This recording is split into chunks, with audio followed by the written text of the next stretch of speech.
Hi everyone, this is Neha. Hope you guys are doing well.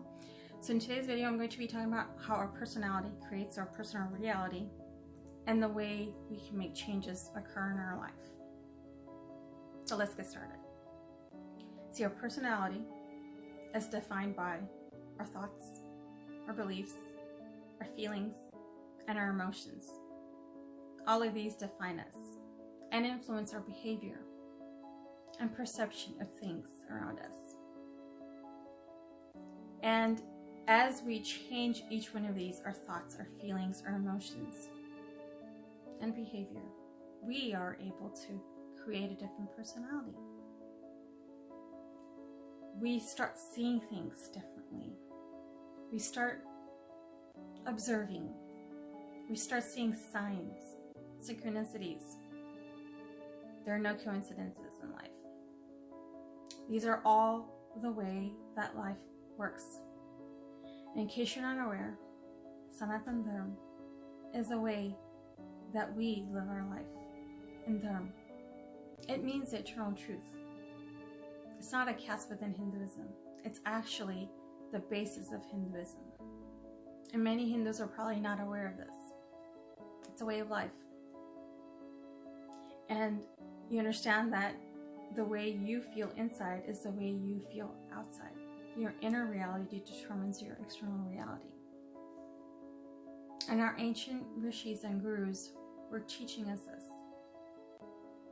They taught us that if we raise our awareness and our consciousness, we can connect to the divine. We are all fragments of the universe, or our consciousness, whether we want to call it Brahma, God, Krishna, whatever you want to call it. We can connect to the divine as we increase our awareness and our consciousness. And when we do that, we also change our personality. So it's great for us in manifesting our wishes and desires.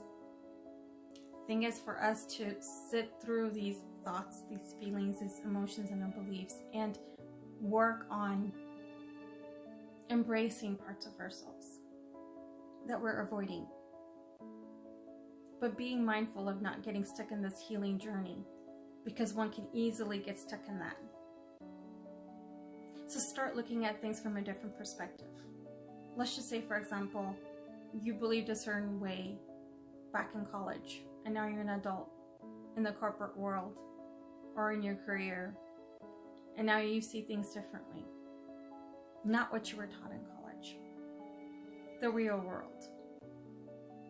So you've expanded your awareness and your consciousness, and you recognize that, hey, maybe you didn't know it all then, and now you're learning something new right now. See, the day we stop learning is the day we die.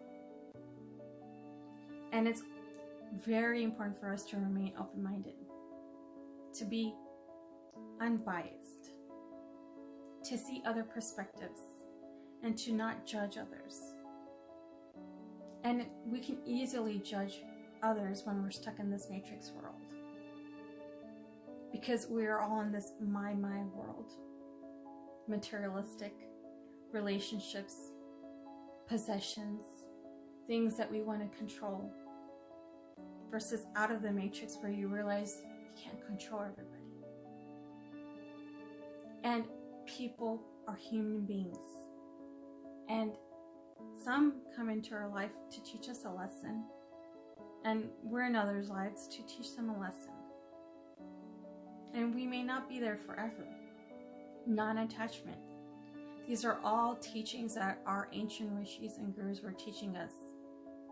And the same principles that are taught in Sanatan Dharma can be found in other ancient civilizations, such as the Sumerians, such as the Mayans.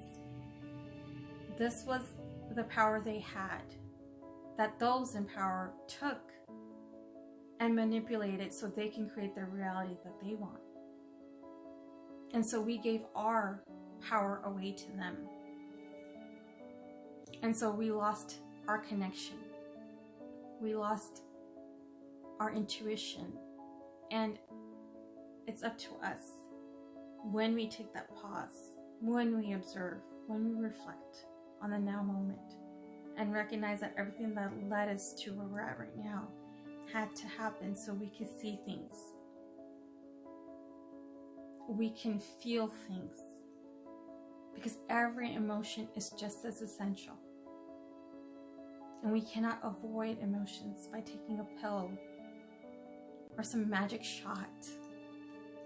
We have to go through these experiences. Everything is temporary. And when you recognize and realize that, you do take things less personally. And you do realize that this human life that we're having is an experience that we're supposed to go through, the ups and downs. That is life. And you find that happiness inside. And then you become a better person, because then you start changing your thoughts, your feelings, your emotions, your beliefs that all form you. They're all part of us. And no two people, regardless, will have the same experience, because you're seeing things from a different perspective. And so being mindful that everybody is on a different path in this journey, right? Because we're not robots at the end of the day. And that was what they intended us to be with the indoctrination from the education system, with the lies that they were telling us so we can at least admit our lies. Because when we admit our lies to ourselves, we can see the lies externally. If you cannot admit lies to yourself, you're not going to be able to see through some of these lies. And I can guarantee you, even now, after so much has transpired these last few years, there are people that still believe that there's this virus out there, that there is a need for them to be safe from, that there's a pill that's going to help them from it. Because the virus was actually fear, the fear of getting to know ourselves. This was all an inner journey experience for us to go through. And I am so grateful for this experience. Never has there been a time in humanity where so many people have awakened because they had the time to slow down and disconnect from the society that they created, to understand and recognize and realize the truth. That the truth was always out there. But they were keeping us in this chase, in this rat race, in the matrix world they created for themselves. And so start observing. Start processing emotions. Start seeing things from a different perspective. Start becoming a better version of you, a new personality.